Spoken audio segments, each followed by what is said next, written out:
mukarramin, para bapak alim ulama, para khotamul ulama, para santri yang kami hormati, dan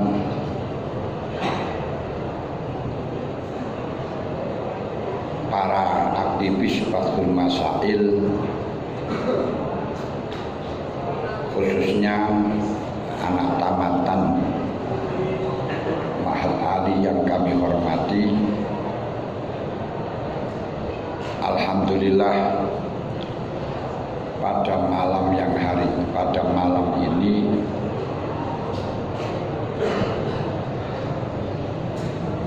kita dipertemukan oleh Allah Subhanahu wa Ta'ala dalam majlis yang penuh dengan barokah,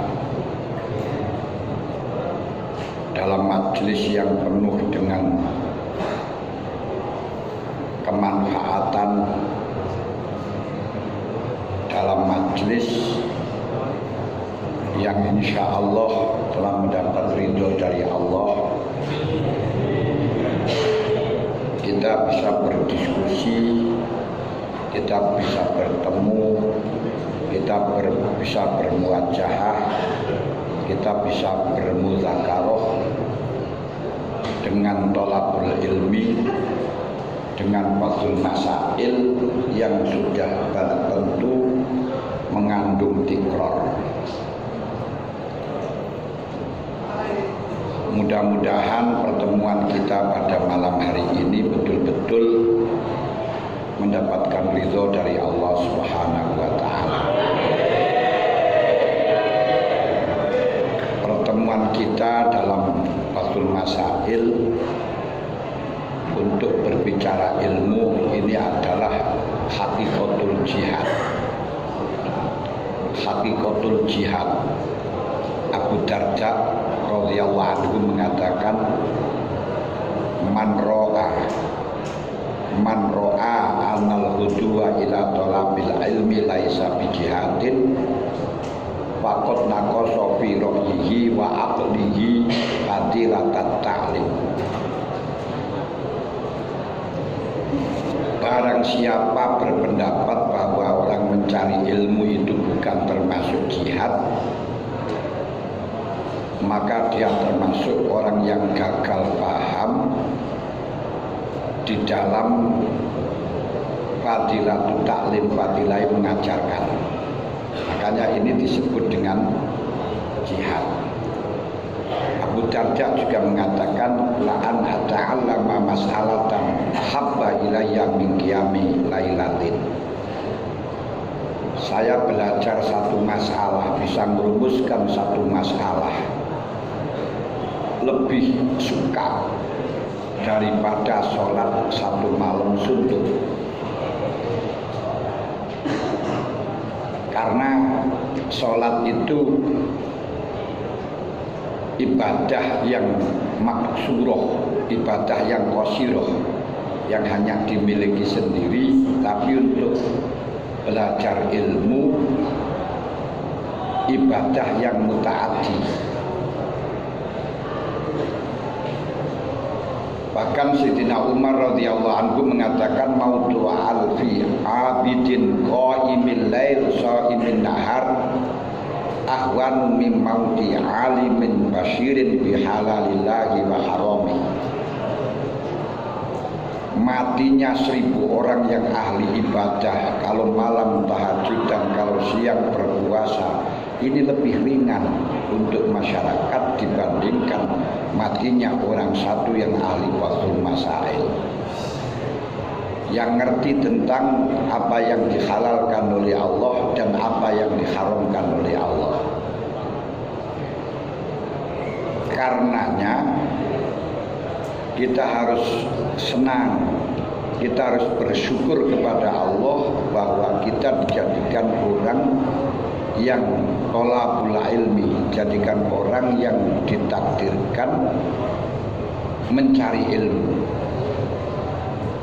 Karena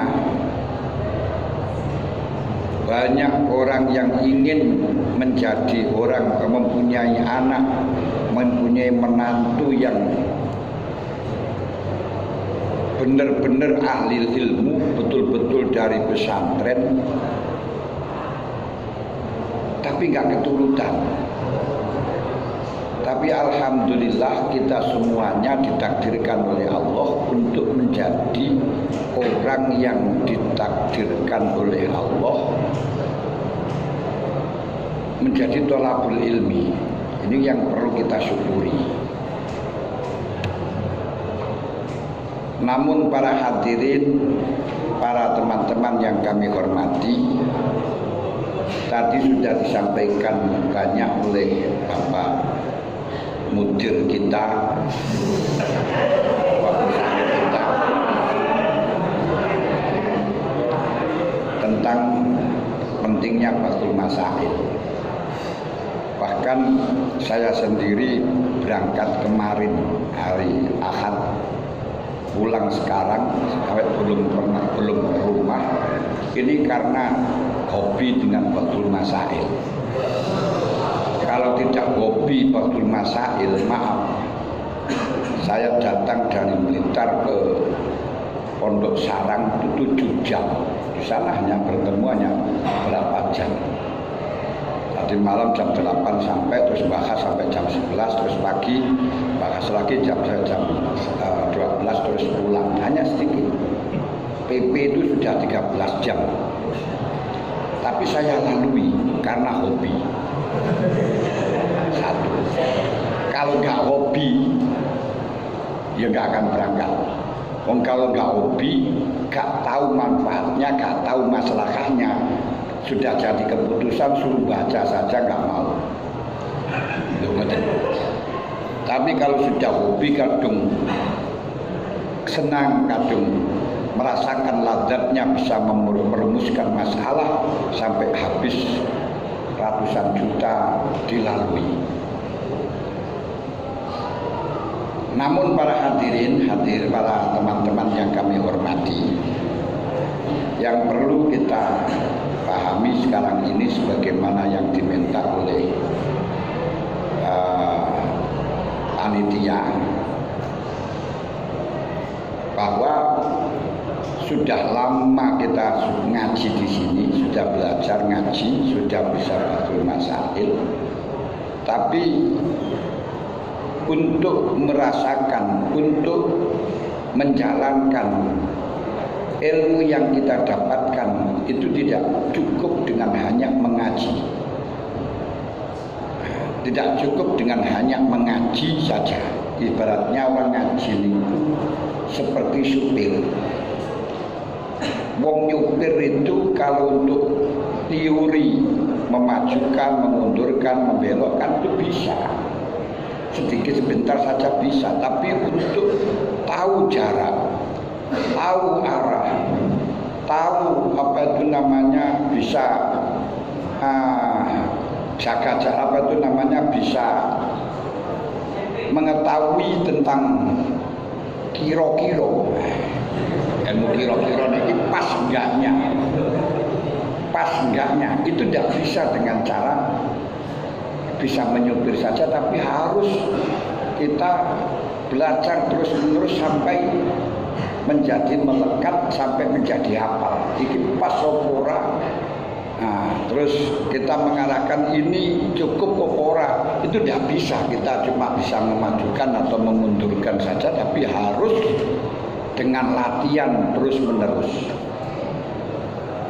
Sampean bisa menghukumi sesuai dengan ibarat takbir, tapi nanti menyesuaikan di masyarakat, ini pas enggak saya sampaikan, ini nanti menjadi polemik apa tidak di masyarakat, ini akan maslahah atau tidak di masyarakat. Ini enggak cukup dengan hanya sekedar baca kitab, tapi perlu ada kedewasaan dan bisa menguasai diri berikut dengan hati yang jernih. Di dalam kedewasaan, Sayyidina Ali mengatakan, yantahi tulul abdi bisnaini wa ishrina sanah. Manusia itu tingginya kalau sudah 22 sudah mentok, nggak bisa dhuwur maneh. Makanya kalau sudah 22 kok sik pendek, jangan harap untuk menjadi tinggi lagi, mungkin tambah.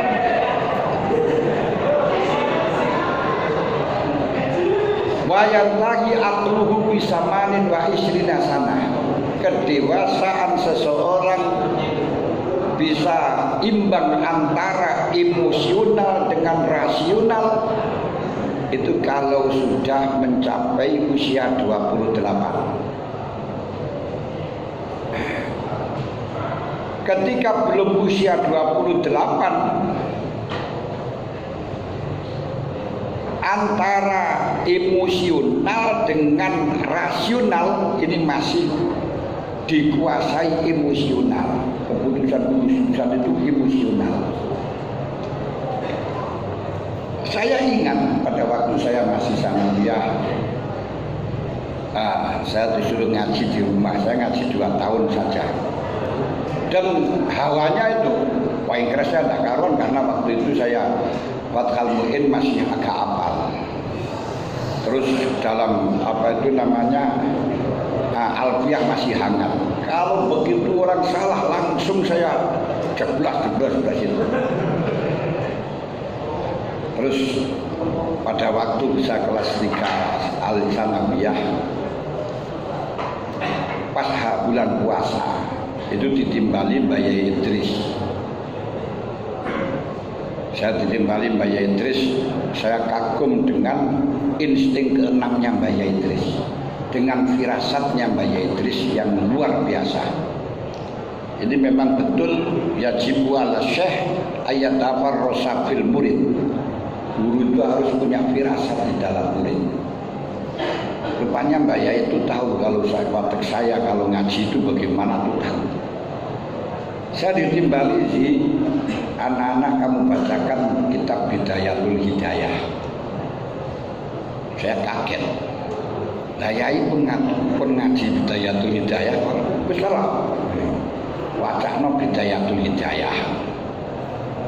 Waduh apa ini? Lah kok dereng ngaos, denati ngaos ya. Wis wacana. Nggih. Pangestune mawon dipun ijazahaken ya wis. Begitu saya membaca Bidayatul Hidayah, di akhir-akhir masalah ikhlas, masalah apa duriyah di sana, orang yang kadang selalu mengatakan qul haqqu walau kana murad fa huwa minasyaitan.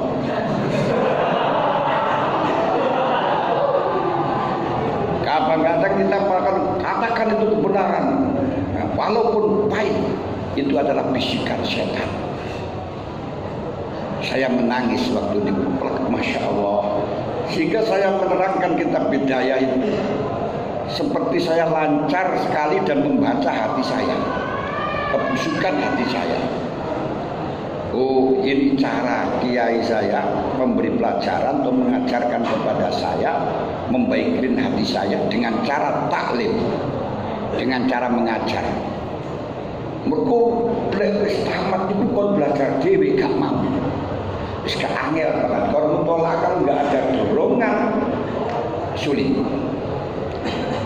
Kecuali kalau memang sudah betul-betul mukhlisina lahudin dan sudah punya kenikmatan. Kalau seperti sambian semuanya wis tamat terus gak dikon ngajar, gak dikon khidmah, kok terus moco kita terus ya paling gak bisa bertahan satu bulan saja sudah bagus. Makanya jangan sekali-kali Anda setelahnya tamat langsung pulang, tidak khidmah, tidak mengajar terlebih dahulu, pahala hancur, tidak diterima oleh masyarakat karena gampang qul haqqu walau kana murad.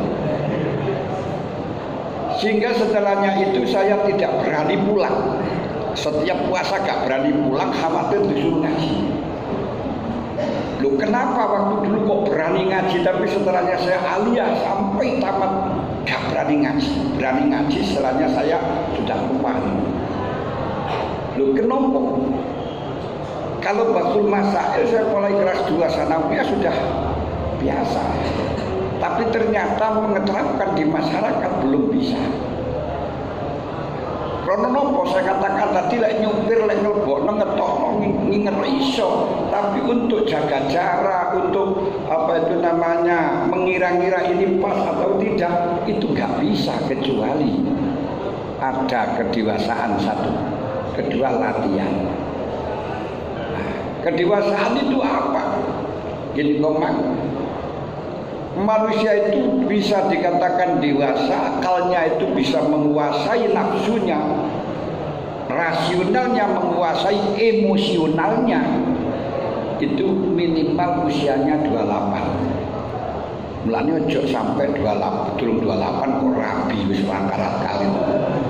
Mulanya biasanya orang itu kalau mencari istri sebelum 28 gampang dapat. Kenapa kok gampang dapat? Karena sebelum 28 itu yang dipikirkan bukan rasional, bukan langkah jangka panjangnya. Yang penting vaksin mati jerebis mas orang ngaji ya wis pokok lambine komis.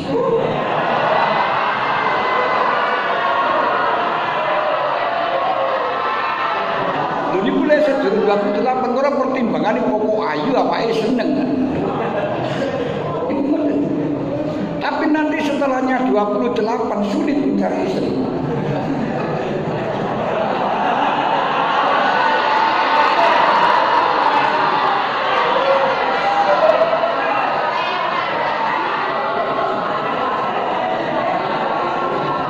Tapi sulitnya mencari istri bukan karena tidak ada, tapi pertimbangannya sudah matang sekali.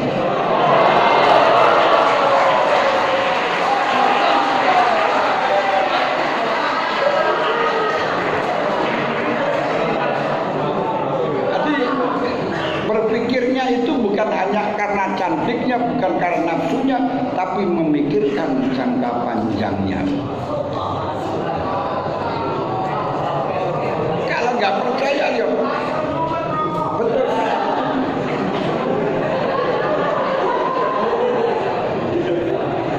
Saya dulu itu tasawuf sudah ikut Golkar dulu, golongan kasep lagi. Waktu itu sudah lebih dari usia 33. Bukan gak ada, lebih banyak yang datang itu lebih banyak. Kira-kira yang gak jadi saja itu 25 kali. Oh iya betul. Baru 26 kali jadi. Loh kenapa? Karena pola berpikirnya semacam itu, tidak gampang langsung mau cantik gitu ini, tapi jangka panjangnya. Ini di dalam kedewasaan usia. Kedua, tidak hanya usia, tapi riyadhahnya, latihannya. Sehingga untuk menghilangkan, agar ilmu kita betul-betul menuntun akal kita, ilmu kita bisa mengarahkan pada akal kita, bukan akal mengarahkan ilmu kita. Bukan kita ditarik oleh nafsu kita.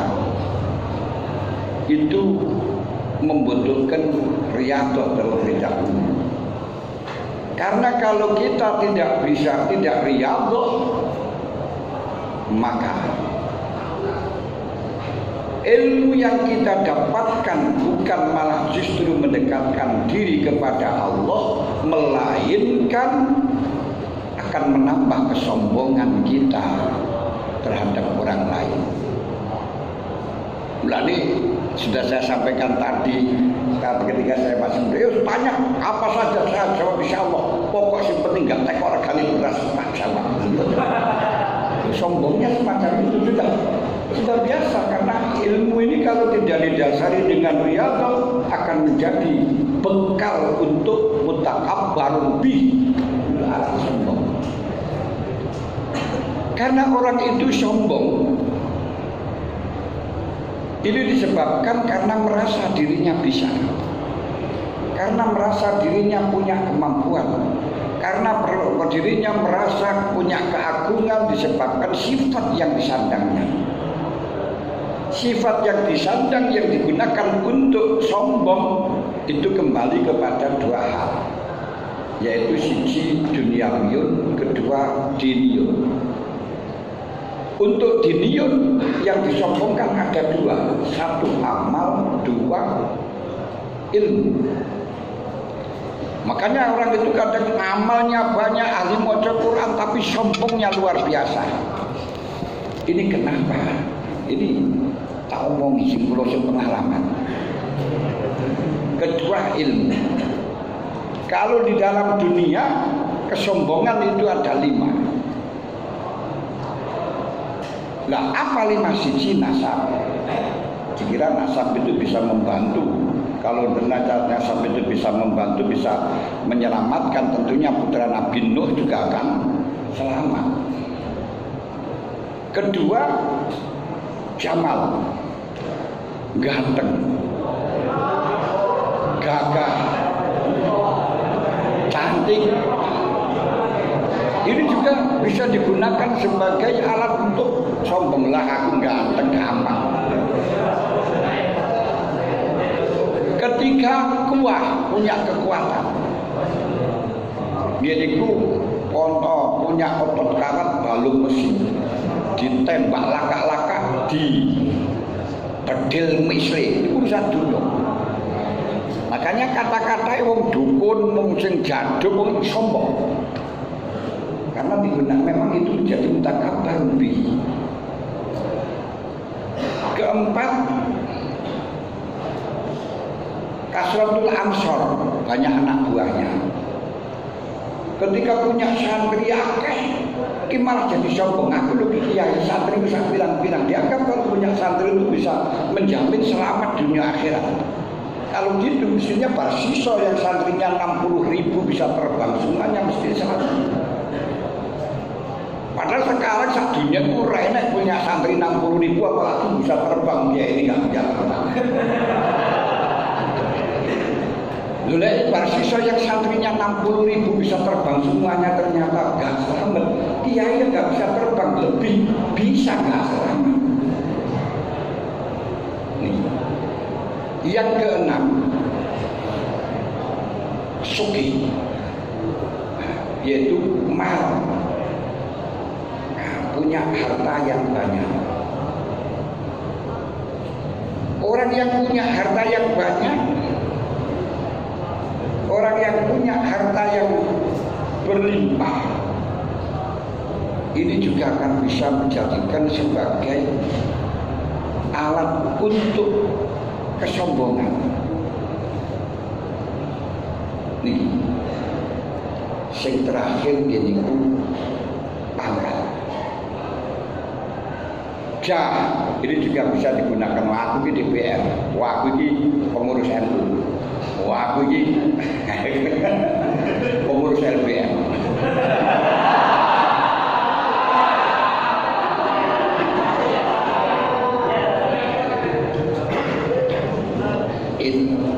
Nah, yang menjadi pertanyaan, orang yang ahli amal, ahli ibadah saja, kalau tidak didasari dengan tazkiyatun nafsi, tidak didasari dengan membersihkan diri, akan menjadi kesombongan. Makanya Kanjeng Nabi mengatakan sebagaimana hadis yang diriwayatkan oleh Abbas, bukan Ibnu Abbas, Abbas pamannya sendiri. Yaqulu qaumun yaqra'una al-Qur'an wa la yujawizu hanasahum.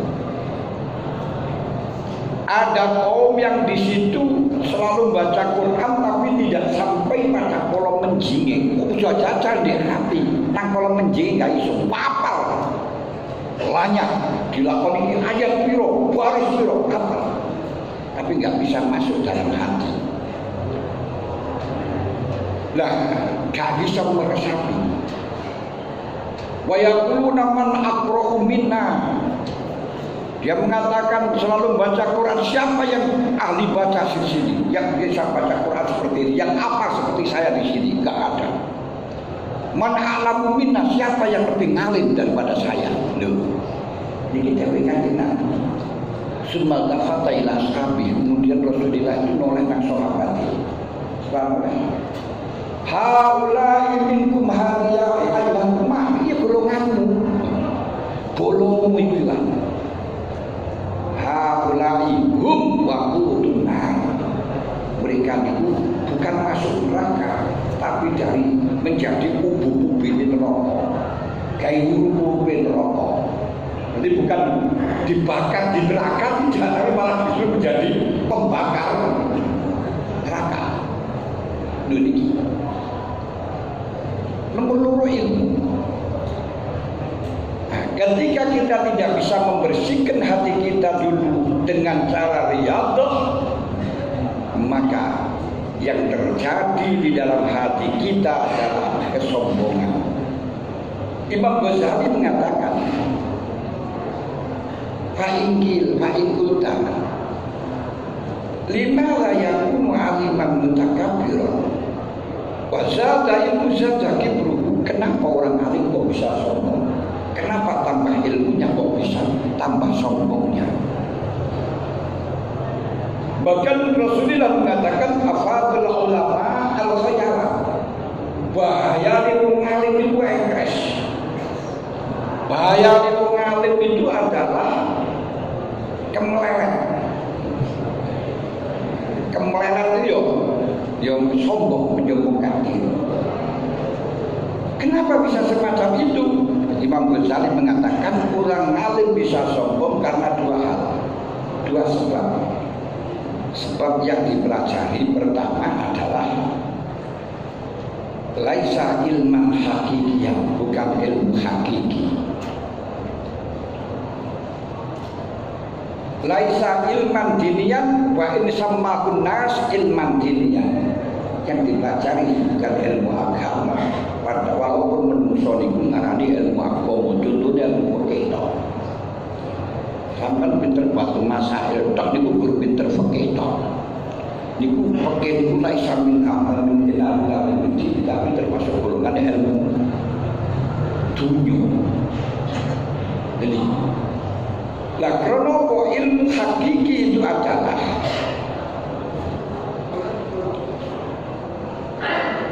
ilmu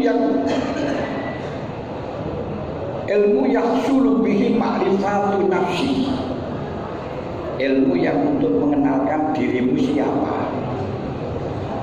Coba sebelum kamu kenal dirimu siapa, jangan pulang dulu. Jangan pulang dulu. Nomor loro wa ma'rifatullah rububiyati rabbi, mengerti sifat kepengiranane pengiran. Nomor 3 mengerti khatori amri, kalau dia itu semuanya masih spekulasi. Jangan dikatakan nek wis ngalim di pondok terus dadi wong sukses, ora mesti. Banyak sing ngalim di pondok di omah itu jadi sampah. Gak jadi apa-apa. Ini mergo salah nek ngomong setitik mboten mawon. Hanya karena ngomong salah setitik mboten mawon, sekali pembeli kemenyan, sekupang pembeli gentayang. Sekali lanjut ujian seluruh itu orang akan percaya. Jadi ini mulanya untuk wajah kita. Nah, atau ilmu hakiki, ilmu yang bisa mengenalkan diri bahwa diri kita itu tidak ada apa-apanya. Diri kita itu sebagai hamba yang tidak berhak untuk dimuliakan, sehingga kita nggak ingin dimuliakan. Tidak berhak untuk dihormati, maka tidak usah kita menginginkan untuk dihormati. Sehingga dihormati ini majikan. Dan kita tahu tentang mukhotirnya nafsi kita itu semuanya mukhotir. Mukhotir itu bagaimana? Mukhotir itu salah. Orang yang sudah ngalim bagaimanapun seperti halnya Bal'am Allah.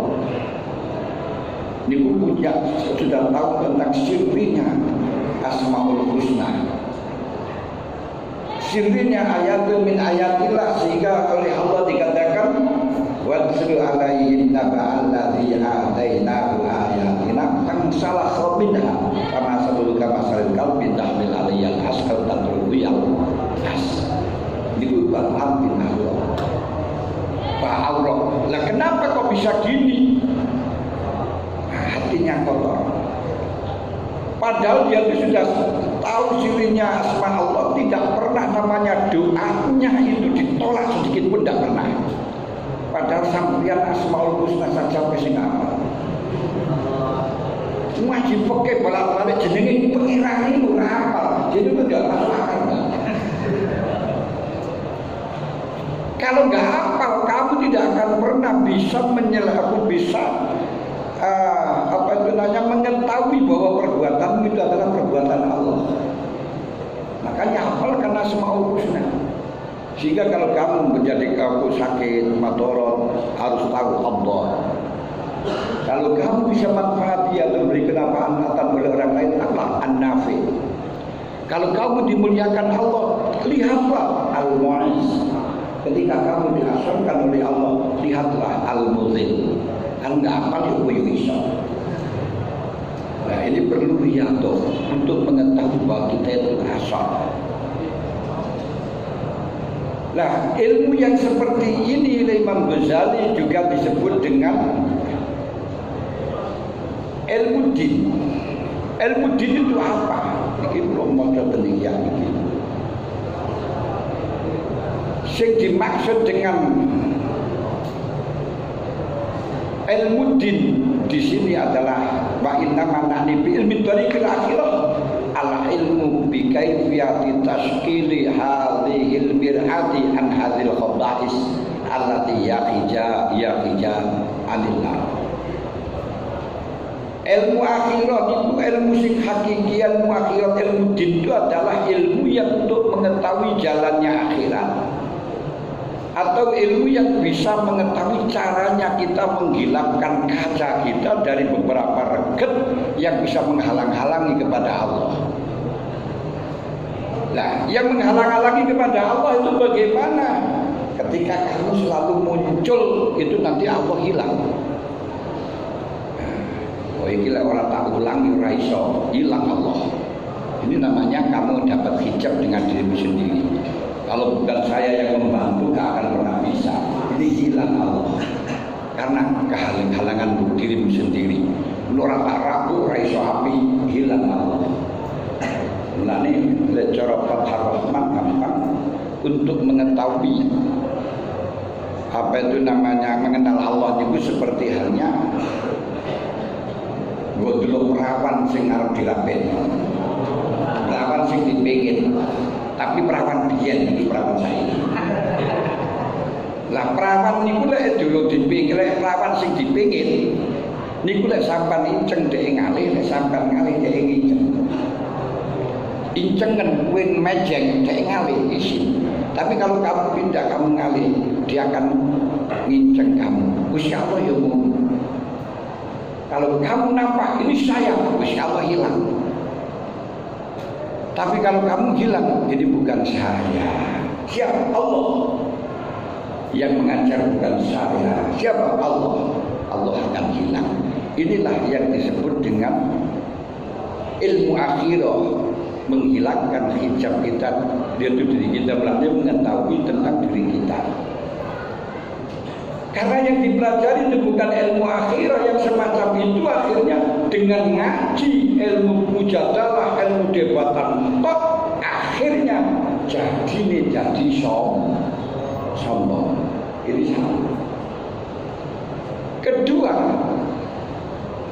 dia tidak mau riyadhah, tidak membersihkan hati. Ketika tidak bisa membersihkan hati, itu juga ilmu akan terkotori dengan nafsu yang akhirnya ilmu dijadikan untuk bekerja, ilmu dijadikan untuk menjadi mahisah, ilmu dijadikan untuk mencari jabatan, kepingin di pondok mergo ben iso golek proposal. Ini hal itu dijauhkan oleh Imam Ghazali menukil dari Wahab bil Munabbah. Beliau mengatakan ilmu itu seperti halnya air hujan yang turun dari langit dalam keadaan bersih, dan tawar. Tapi ketika diserap oleh syajaratin khabithah, diserap oleh pohon yang pahit, yang murut, melewati akarnya sehingga menjadi buah, rasanya air menjadi pahit. Kenapa? Karena tercampur dengan pahitnya pohon itu, akhirnya rasa air itu menjadi pahit.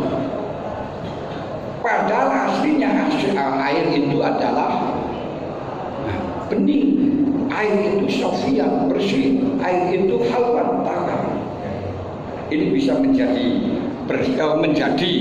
pahit gara-gara hatinya kotor. Makanya sebelum kamu pulang, setelahnya kamu sekarang punya ilmu, perlu diriyadhoi ilmu ini dhisik. Wala sabila ilaihi illa biriyadhah allati yatafiru bi maudhi'a wa bil ilmi wa ta'lim. Hal ini tidak akan pernah bisa hilang, kata Imam Ghazali, kecuali dengan riyadhah, dalam tempatnya riyadhah, dan dengan ilmu wa ta'lim, dan mengajar. Kamu ngajar, ini seperti saya sampaikan tadi, akan bisa meresap hukum ngajar di luwih mumpeng tinimbang sing diajar. Gak percaya gurumu ini mulai mumpeng luwih daripada kamu bengi mutola temenan. Kalau gak bisa ditanyakan berkopo, lek gak bisa nerangno isi.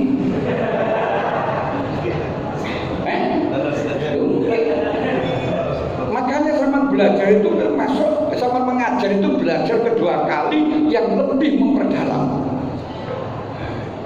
Makanya sampai harus betul-betul bangga kalau memang dikini saya ditugasno mengajar, saya ditugasno untuk khidmah. Jangan nuruti nafsu. Kalau kepingin, nah inilah kudu riyadhah niku yang paling lebih tilafil ashas wal hafal, tapi kesimpulannya yaitu yang mengganti atau yang menulayani nafsu kita. Tapi juga demikian setelahnya riyadhah, kata Imam Ghazali, kalau dengan riyadhah infatahat lahu abwabun minal hidayah tangkasifu an haqaiqi hadzal aqiqah al aqidah biturin ilahiyatin yubzahu fi qalbihi bisababil mujahadah taqiqan. Dengan riyadhah dan mujahadah, yaitu merangi nafsu, wis kepengin rabi karo kiai gak oleh, tetep omah gendeng saponono aku gendeng lakonono. Mengko akan dapat yang luar biasa. Ini akan terbuka hidayah, akan terbuka mukasabah dari akidah yang saya sampaikan tadi. Akidah yang saya pelajari sekarang itu hanya akidah dengan akal belaka, belum sampai rosikhah, belum sampai meresap. Tapi baru kalau sampai khidmah nanti akan bisa meresap dengan hidayah dari Allah Ta'ala. Wastaqil biriyadh wal mujadah infatahat lahu abwabun minal hidayah tuksabu an haqaiqi hadil aqidah. Tapi juga seperti ini, habis orang yang cuma riyadhah belakang, riyadhah niku nglatih.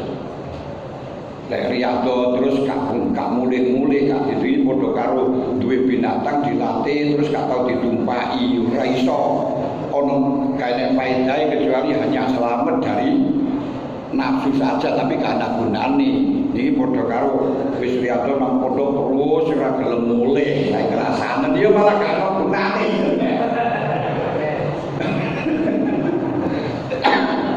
Iya, dan memang seperti itu. Kalau sudah kadung seneng terus ya males mulai.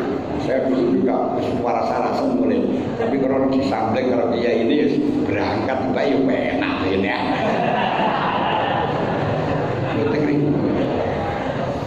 Iya betul, saya dulu tuh malas rapi barang malas pena itu rapi kene sing anu kene sing ganggu.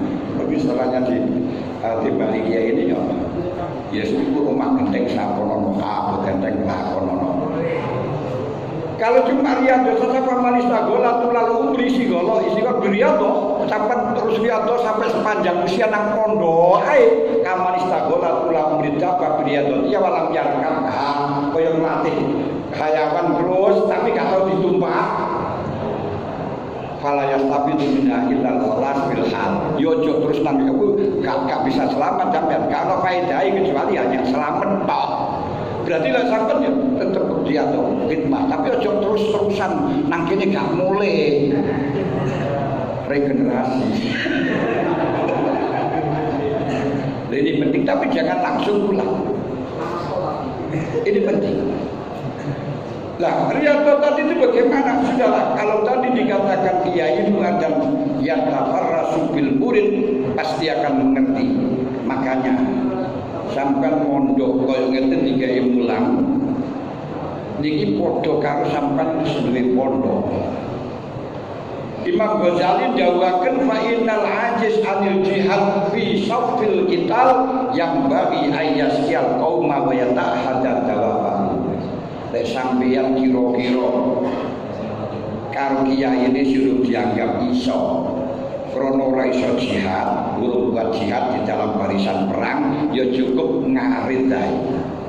Cukup golekno pangan sapine kiai atau masakno kiai niku pun padha karo jihad. Mergo wong perang niku tidak harus membawa pedang, sing tukang masak iku yo hadir waktu. Yo oleh bagian khumusul khumus. Lho kenapa? Karena senajan tok kiai nuwun sewu niku menungso. Lah menungso niku disebut menungso niku butuh disegani. Lek gak disegani ya lemes. Lah mulane sampeyan nyegani niku padha karo mulang.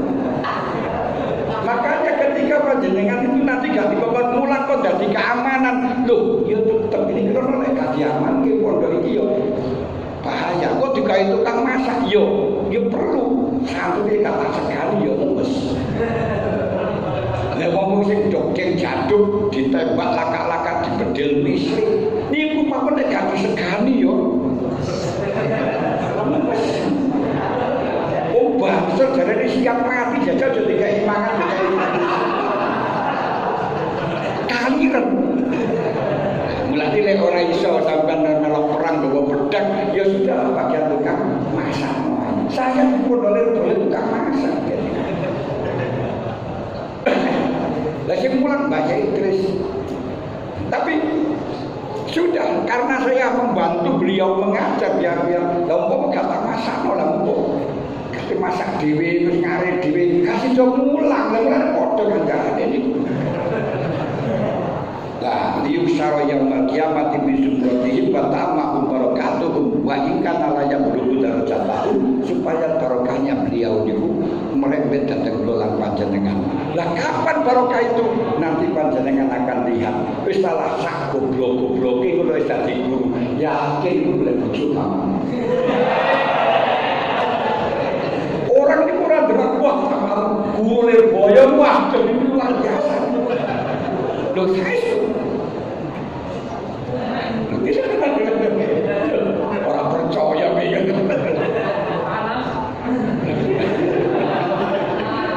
Tapi mungkin masih kok orang pati iso niku lho nek pokoke udah mulang, mosok nek gak pinter mulang ngoten. Wong maneh mulang Lirboyo wong santri Lirboyo.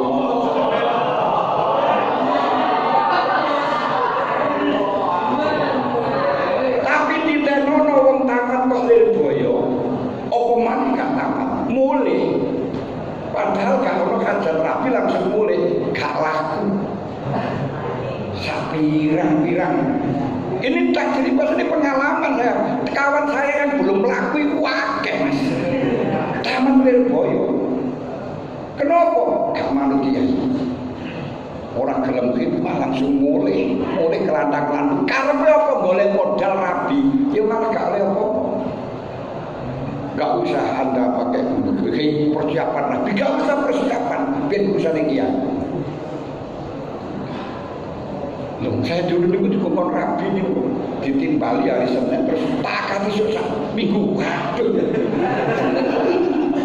Di kota matur nih, ya wes cuma ini makmu, ya sudah kesempatan bagus. Serasa dilamar karo sapa wis aku sing mantu. Enak.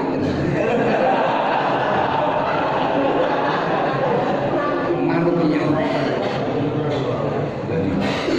Meneng ngomong manut ae gak mungkin dia ini panjenengan itu terus diam enggak terus kata sampai diajak mesti digolek walaupun terus sampean gak iso apa wis meneng ngono kene khidmah ojo langsung mulih. Ini penting. Ini tajribah. Kayak biasa santri niku gak gelem khidmat terus mulih. Mbuh nyambut gawe mbuh apa niku terlantur-lantur menjadi kowe Joko tuwek.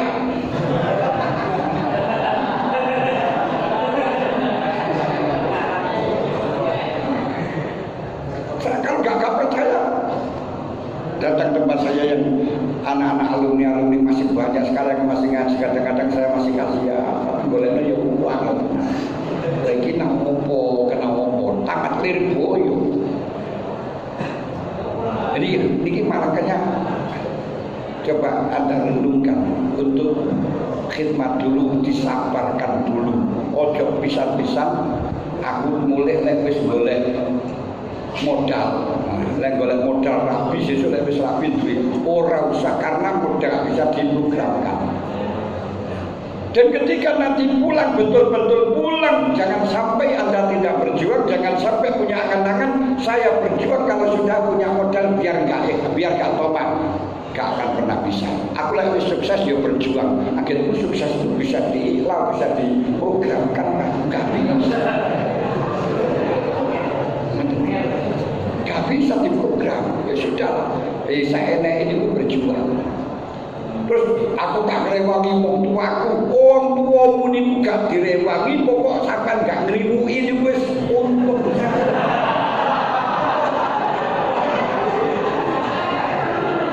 Loh iya saya sebagai orang tua niku wis ora kepingin direwangi anak, belas gak. Pokok anak sergap ngaji orang ngriwuki niku wis seneng wong tua. Ora usah gawe layak kaya alasan rewangi wong tuwa ora. Saya dulu itu orang tua saya itu janda. Saya itu masih kecil salah sempat ayah saya sudah tidak ada. Tapi walaupun saya tamat gak pulang. Kalau ibu saya kesini dengan kiai malah dijauhi diniati riyadh anak mawon bu wis ora usah ngarep-ngarep nang anak wis ora jaga wangi anak diniati riyadh anak. Mboten kiai itu biasa semacam itu. Mulane ora usah pancen yang sampean gaya mulih direwangi wong tuwek repoti sing ngene. Lho niku jelas niku paling pikiran real pikir alasan kok. Ini penting. Puntalah. Dengan khidmah taqumu barakatuhum wa in kana la yambu darajatahu walaupun kok gak iso kita derajate kaya kiai. Cuman ya barokah ini akan nambah. Nah barokah ini lek Imam Ghazali gawakan takriki. Hadza ilmun la yaqulu ahadun liman laisa lahu bi ahli. Niki ilmu sing kaya ngeten niki, pengalaman sing kaya ngeten niki dapat barokah ini gak bisa kita sampaikan kepada orang yang tidak ahlinya, tidak mengalami, gak iso, tapi dirasakan.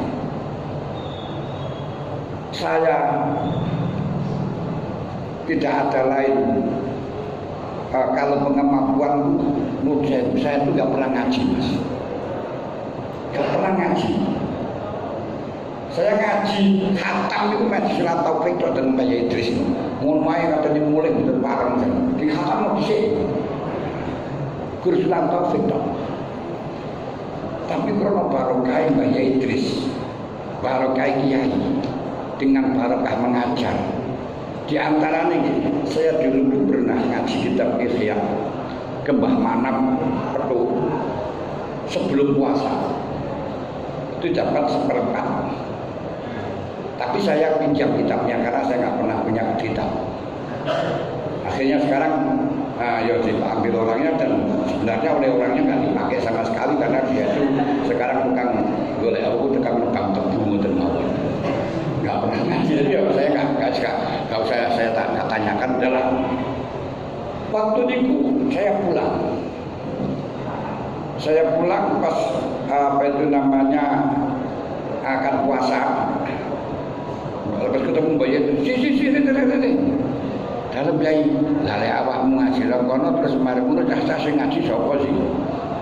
Wah, mahendel saya wah iki gimana? Terus ngaji sing cah-cah ngaji tak wedok sapa? Akhirnya nggih pun sami tawatur ayo ngaji oleh kono wae. Kulo ngaji nggih wedok. Wis ora usah pikir saya ambil ngaji atau enggak. Tapi sekarang ya alhamdulillah ada 3 tempat saya ngorek ihya.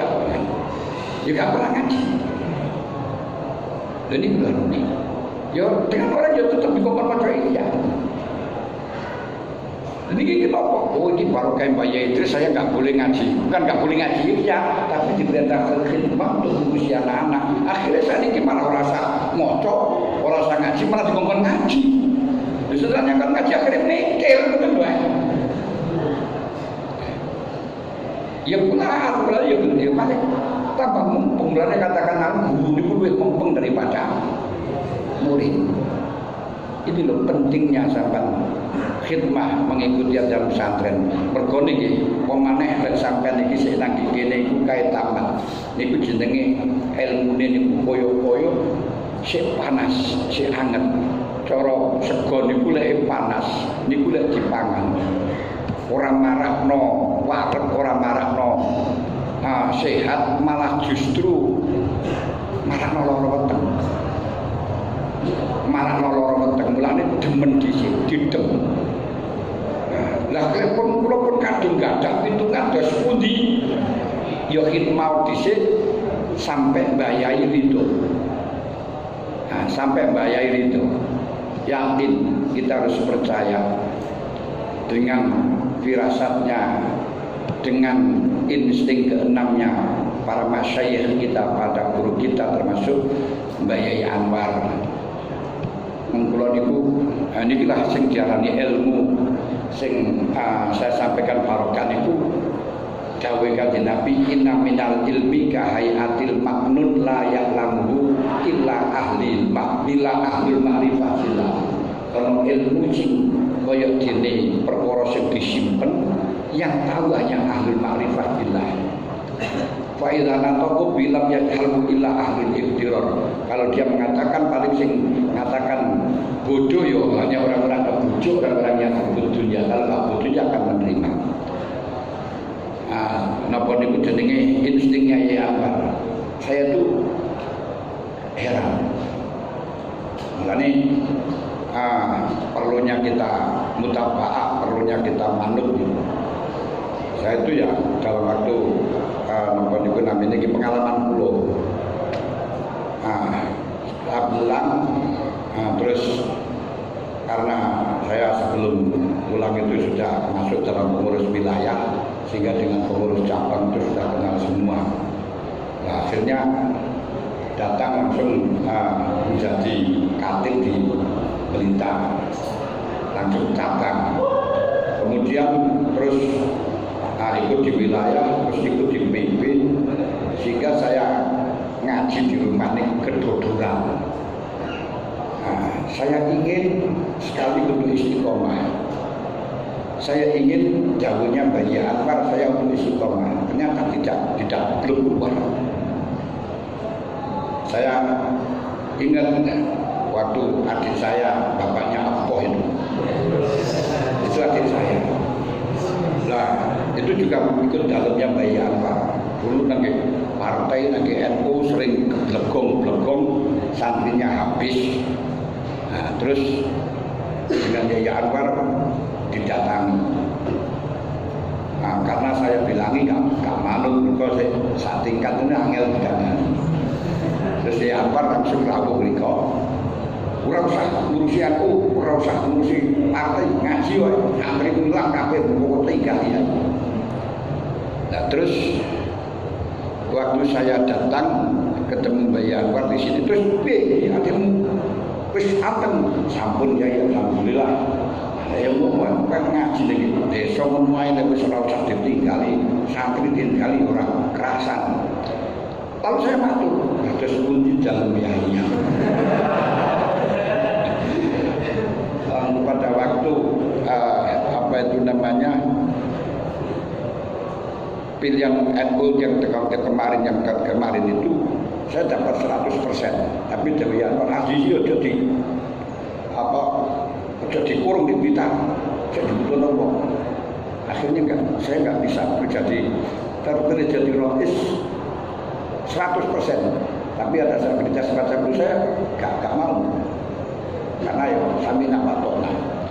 Tapi saya tetap bingung, ini gimana, nggak boleh di Blitar, nggak boleh dikurung di Blitar. Terus saya matur, desku diai kalau ngaksini dari sahabat istiqomah, istakim kamu mirta, saya iso nih, apa mesti dibutuh ngomong. Dan ini kemarin ngawas kadang kemboten, kadang begini gitu lalu saya iso nih wis, kayak Pak Imron Abdul dia yang ngono. Terus saya mikir, kenapa saya disuruh anteng di rumah, saya kok nggak boleh lah.